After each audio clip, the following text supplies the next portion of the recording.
This is your friend Ashley, and this is Georgette, and this is the fourth wave. You say you wanna win, I wanna see ya. All right, hello, beautiful listeners. Welcome back to our podcast where we talk about a lot of things about women, a lot of issues, and also where voices meet ideas that spark change. So, for today, we are gonna talk about the roots and resistance. Actually, this is our segment, right? The roots and resistance. So, unsa ba inyong gipaabot? Let's go na dayon. For today's episode, we are going to ponder on the question, why Mother Nature instead of Father Nature? Yeah, it's really quite interesting to talk about. It's really interesting question, okay? 'Di ba? Nang ano jong dili siya Father Nature instead of ay ngano siyang Mother Nature instead of Father Nature. Nga pwede man papa. So, ano jud siya Ate Ash? Yeah, for me, I think since earlier, no, it's roots and resistance. I think it's deeply rooted from ecofeminism. Good, I believe so. I think we're going to dig through and dive deep into kuan lang ecofeminism, since mother and nature, diba? It's Yeah. kind of like An the eco and eco the and feminism. So Georgette, what is ecofeminism for you? Kuan siya, ecofeminism is like a movement siya, di ba? Wherein like mas nag-generalize, not like really generalize, but more on nag-focus siya sa mga feminists, sa kanang mga girls on like kaysa sa boys, like wala siya kuan ha, wala siya what do you call that, the stereotype, wala siya stereotype, but kanang more siya nagtackle, it's kanang women, like rights sa women, or more on like nagtackle siya Naalay sa women. intersectionality between Oo. ecology or the environment and women. Yes. Kay, ang ecofeminism is deeply rooted in how like nagbutang gani sila og kanang metrics when it comes to like how the patriarchal times treat women Women. before is the same thing as how they treat nature before. Kay, Yes. for me lang gud ha, ang kuan man gud, ang ecofeminism sa una, I think kani nga movement kay na nakuha ni siya na ni bloom ni siya, ni spark ni siya og issue tungod kay 'di ba ang kasagaran gud ang mga men, ang mga laki kay medyo kuan sila gyud ilang mga trabaho ba kay medyo a lot of things nga ilang work, they do work kana bitong destructive siya sa nature. Oh, yeah. And then they are also very kana lowly ila pagtan-aw sa mga babae. So I think ngano di ay moagi ba kanang jet nga lowly ang pagtan-aw sa mga laki sa una, unya Sa the mga same girls, pud ilang the same pud ilang treatment sa nature. Yes, kay, di ba, sa atong mga nabawang jud bisag elementary pa ta high school, na naman jud nang katong, especially sa history, like if mo magtakol tabot sa men and women, ilang man jud na ikuan debate nga ang men kay ingan ni din ang mga girls kay mga ingan ni ra sila dapat housewife, dapat sa balay ra sila din. Yeah, it's Men deeply dapat ang stereotyped. mukuan, especially sa education, ang women kay dili siya pwede mo kanang eskwela kay lagi pang housewife ra siya. Ingan na then sa nature pod kay kay sa girls kay more on, di ba, ang girls kay caring niya kanang mas mo, so more siyag mo kanya ang girls kay mahatag sila care sa kanang nature, mas mo kuan sila, mohatag sila love sa nature, then kita sa men kay more on pasagdan na ingan na ba, work Provider sila mindset. ilang mindset na kay work basta maka-provide sila, what's like paki sa kung unsay Ikaw grabe sa way pa. yeah, not like dili sa general ha, but napaya sa jumay guys. They're more like the passive magod when it comes sa family ba. Yeah. And also I think pod ngano sad siyang na ay entanglement or connection between nature and women. Nag-root siya sa ecofeminism, right? I Yeah. guess tungod pod kay ang nature gina perceive magod siya as kanang bitang bearer, and also Yes. the women sad kay mo bear man siya child. So I guess na gid siya kanang siya connection in kanang nature and women. So now unsa ngano kahang ang ecofeminism kay ni boom siya or nahimo siya, what's the purpose of ecofeminism for you? Unsay nakapa-triggered niya. Yeah, unsa may Like that, nakapa-triggered diba? sa ecofeminism for you? So for me lang ati kay nakapa-triggered siya kay margig siguro ang nag-start ani like nakapatrigger girl niya kay basin na kan siya marag na puno or something dapat dili or na-awake siya dapat dili ra nga niya mga babae. For example, kanang gihimo siya, for example, sa nature sa kanang logging. Ang kanang mga boy sa una, mga laki sa una, kay nagsige ra gyud sila kay maghimo sa balay, and they take from nature. Yes, And yes, also, yes. and the women, they stay at home, and they be like, mahimo silang breeding nga mga, breeding, animals. Kita na lang tanan, no? Grabe jud kayo. Naara para to make a man happy. Correct. More than it's like the nature is there for the benefit of men, and also like the women sa, diba? Like it's kind of like kuan gyud siya. It's kind of like no, wala gyud siya. Mo siguro na ecofeminist, ang mga ecofeminist nga ni bloom sa una. And do you think ecofeminism is still relevant until today? Yes, it is. It is very relevant jud kay.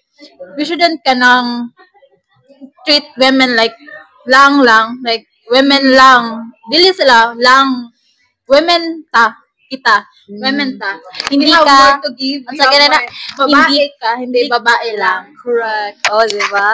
So, ana daw sila, ang ang women og nature are deeply connected. So, culturally, ang women kay often associated siya with nature. Katulad yung magbuntis ang yeah. babae, kanang mo bear og child, the same as nature, di ba? Ang nature kay mohatag man gyud nato, ang environment mohatag man gyud nato, like they give us air, they give us water, they give us Fiber. everything that we need.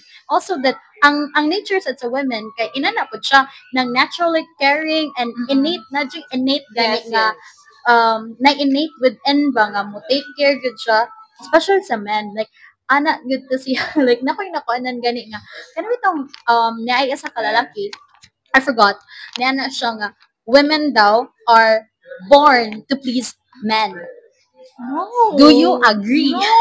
No. Or I think ako ang take kay men are born to please women. Dapat lang. Para lang ako. Ay, dapat ka. Like, ina naman good siya. So, dapat good Oo. mabali ba? Kini nga Oo. podcast kay mabali good ang imuhang kuan mabali ang ito ang way sa pagpangutok. I mean, there is equality, dapat there is equity.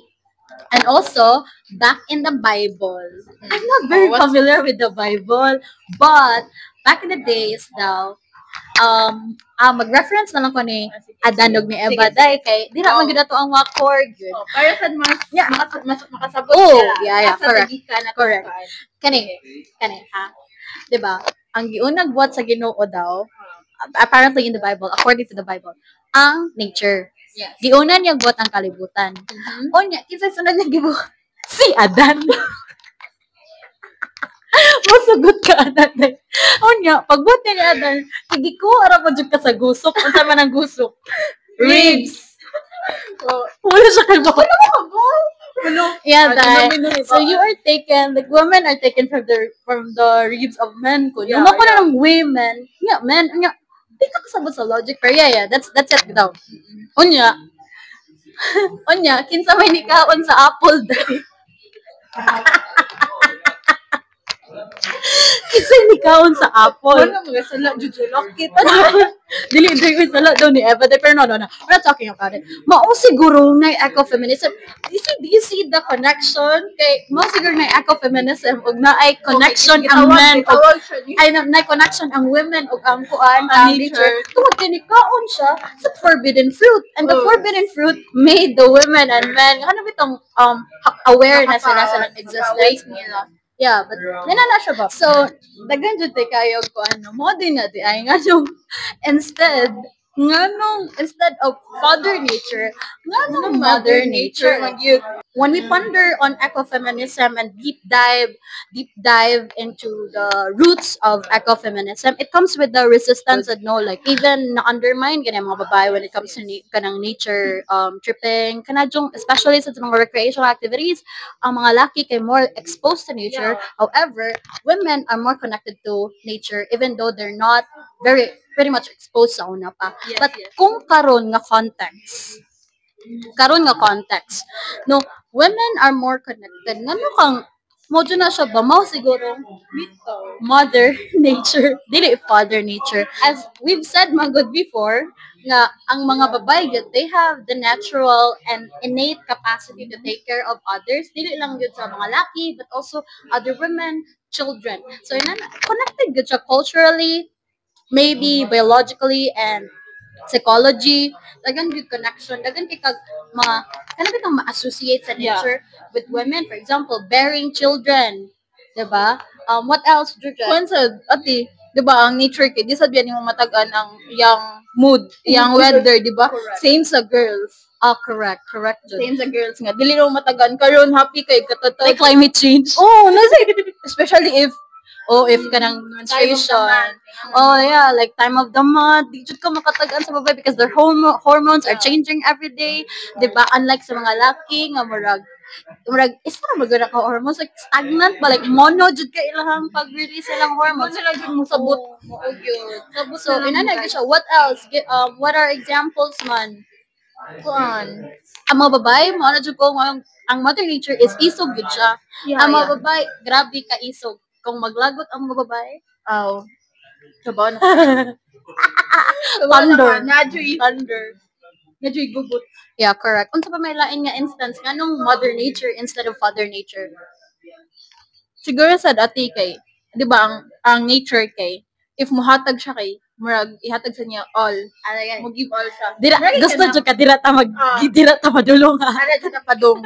Mo dyan na padong. Yeah, that's it. Then, di ba, sa mother kay, lain rabi ang father's love and mother's love. Correct. Di ba?